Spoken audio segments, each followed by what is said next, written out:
Doctor Shafiqur Rahman, Tarique Rahman যতই বৈঠক হোক না কেন, তেল এবং পানি যেরকম মিলে না, কিছুক্ষণ পর আলাদা হয়ে যায়, ঠিক তদ্রূপ বিএনপি জামাত মাঠ পর্যায়ে মিলতে পারবে না। সে বাস্তবতা বাংলাদেশে নেই।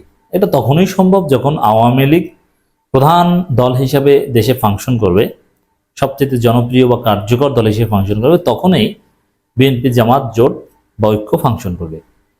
নইলে বিএনপি জামাত একে অপরের প্রতিপক্ষ হয়েই থাকবে। এটা রিয়ালিটি। এই রিয়ালিটি মেনে নিতে হবে।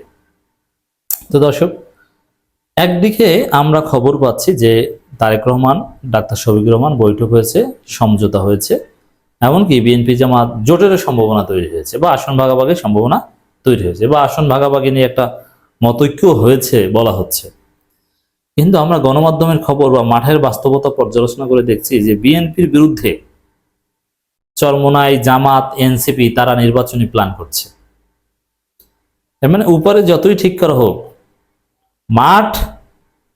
মাঠ পর্যায়ে জামাত, চরমোনাই, এনসিপি, মজলুমরা, ছোটরা এই সন্ত্রাসী বিএনপির বিরুদ্ধে থাকবে। এটা পরিস্থিতি তাদেরকে বিএনপির বিরুদ্ধে নিয়ে যাবে। এটা তারেক শফিকুর বৈঠকে এর সমাধান হবে না। এই রিয়ালিটি মেনে চলতে হবে। আবারও বলছি, বিএনপি জামাত তখনই মিলে থাকতে পারবে যখন আওয়ামী লীগ প্রধান প্রতিপক্ষ হিসেবে থাকবে। আওয়ামী লীগ না থাকলে বিএনপি জামাত প্রতিদ্বন্দ্বী হিসেবেই থাকবে, মিত্র হিসেবে নয়। একটা খবর, বিএনপি আটকে, মানে বিএনপিকে আটকে দিতে, বিএনপিকে পরাজিত করতে, এই দাবিতে মাঠে জামাত, এনসিপি, সাথে আছে চরমোনাই।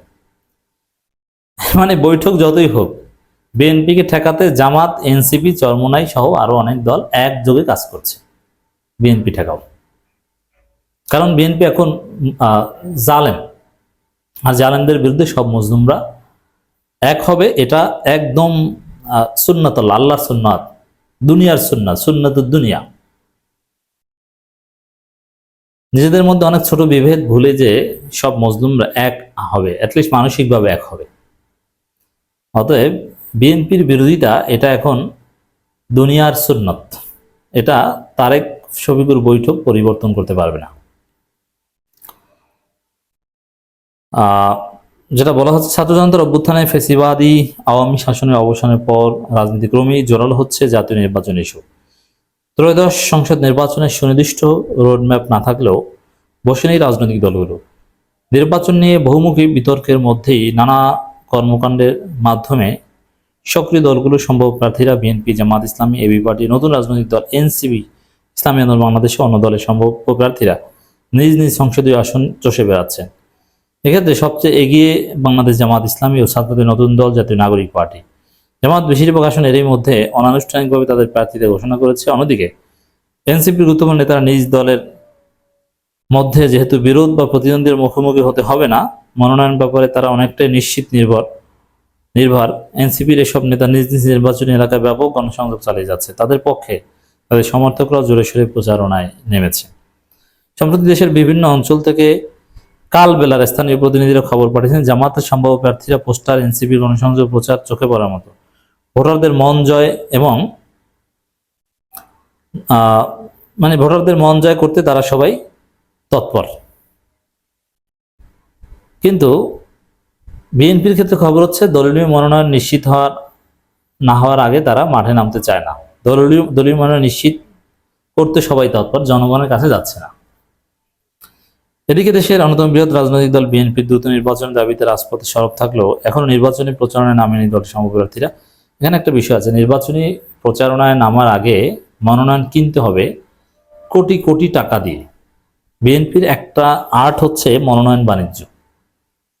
তো এখন আপনি যদি, যেহেতু এখানে শত শত কোটি টাকার খেলা, মনোনয়ন না পেলে আপনি অযথা জনগণের কাছে যাবেন কেন? এই জন্য জনগণের কাছে যায় না। তবে তৃণমূলের সম্ভাব্য প্রার্থীরা কর্মী সভা, উঠান বৈঠক, তারেক রহমান 31 দফা নিয়ে সভা সেমিনারের মাধ্যমে নিজেদের সামর্থ্য শক্তিমত্তা জানান দিয়েছে। কিন্তু 31 দফাটা ইনভ্যালিড। 31 দফা ছিল হাসিনার বিরুদ্ধে, হাসিনা নাই, এখন 31 দফা নাই। এ নিয়ে দলটির নীতি নির্ধারকরা বলছেন, তফসিল হলেই তারা মাঠে নামবেন, তফসিল হলেও না, ওই টাকা পয়সার মাধ্যমে মনোনয়ন বাণিজ্য শেষ হলে তারপর মাঠে নামবেন। কারণ 17 বছর ধরে যে আন্দোলন নিয়ে বিএনপি মাঠে ছিল, মানুষের সে ভোটাধিকার ফিরিয়ে আনাই এখন তাদের মূল কাজ। বিএনপি এমন কোনো রাজনৈতিক দল নয় যে আগামী নির্বাচনী প্রচার প্রচারণায় মাধ্যমে মানুষের নজর কাড়তে হবে। বিএনপি জনমানুষের দল, সাধারণ মানুষ বিএনপি ওর বাবার নজর কাড়ার কোনো দরকার নেই। ঘুমিয়ে থাকেন তাহলে, দেখি নজর কাড়ার চেষ্টা করেন কিনা। নজর কাড়া লাগবে না, মানে এরা ভেবেছিল যে জনগণ কিছু না, নজর কাড়া দরকার নেই, কোটি কোটি টাকা দিয়ে মনোনয়ন কিনতে পারলেই কারচুপির মাধ্যমে ক্ষমতা আসে। ওই আওয়ামী মানসিকতা ঢুকে গিয়েছে যে আওয়ামী লীগের যে আওয়ামী লীগের নমিনেশন পাওয়াটাই নির্বাচনে যেটা, আর কিছু না। এটাই তো ছিল আওয়ামী লীগ গত 15 বছর সিস্টেম। বিএনপি এখন এটাই ভেবেছে জনগণের কাছে যাওয়া এটা তো কিছু না। তবে ত্রয়োদশ সংসদ নির্বাচনের মাথায় রেখে বিএনপি সহ প্রায় সব দলের মনোনয়ন প্রত্যাশিত। তো দর্শক, এই কালবেলার এই রিপোর্টে জামাত ইসলামী নেতাদের বক্তব্য উঠে এসেছে, মাঠ পর্যায়ে জামাত কিভাবে ফাংশন করছে চিন্তা করছে সেটা উঠে এসেছে, ইসলামী আন্দোলন এমনকি গণ অধিকার পরিষদ এনসিপি নেতাদের বক্তব্য উঠে এসেছে। সেটা স্পষ্ট যে বিএনপির সাথে তাদের কারোই মিলে না। তাদের চিন্তা, দর্শন, কাজের পদ্ধতি এগুলো সব বিএনপির বিরুদ্ধে। বিএনপি একলা আর জামাত চরমনে এনসিপি তারা আলাদা, এমনকি গণ অধিকার পরিষদ থেকে বিভিন্ন দল। অতএব রাজনীতির সায়েন্স, মাঠের সায়েন্স হচ্ছে শত শত বৈঠকও যদি তারেক শফিকুরের মধ্যে হয়, জামাত এনসিপি চরমনে এরা বিএনপি বিরুদ্ধে থাকবে, এটাই বাস্তবতা। তখনই বিএনপি জামাত জোট হবে যখন আওয়ামী লীগ প্রধান দল হিসেবে ফাংশন করবে।